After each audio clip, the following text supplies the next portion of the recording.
mga ka-vlog? For today's video, narito na nga ang ating update sa ating tinanim na lettuce. Pero bago yan, tour muna ulit. So alam niyo na kung nasan tayo ngayon, nasa aming munting lupain. So ayan, medyo makalat kasi hindi na siya masyadong nalilinisan.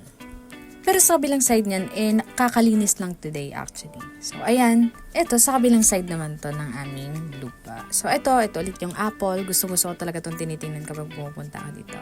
Ayan, makikita nyo madami na siyang dahon sa taas. So ayan, magsasanga na yan. Ayan, medyo lumaki na yung supling.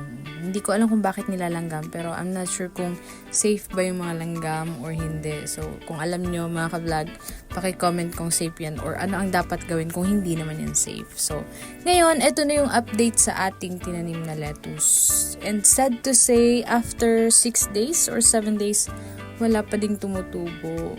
Bakit? Sana ko nagkamali. Yan, wala pa siyang kahit supling, wala pa. Ang alam ko, 4 to 5 days meron na siyang supling dapat. Pero ayan, wala pa din siyang supling. Hindi ko alam bakit. Hindi ko alam kung sa buto or sa lupa. Tama naman yung pagdidilig. Tama din naman yung sikat ng araw.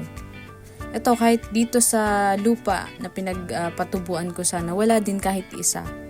So, hindi ko alam mga ka-vlog. Paki-comment kung ano yung kulang or saan ba may mali dun sa procedure na ginawa ko. Nakakalungkot lang na walang tumubo. So, ayan. Ito, pakita ko lang sa inyo mga ka-vlog. Ito yung dates nadala ni Mama galing Abu Dhabi. So, tinanim na patubo dito. Pero ililipat namin yan kasi mali yung location niya. So, ayan. Hanggang dito muna ulit mga ka-vlog.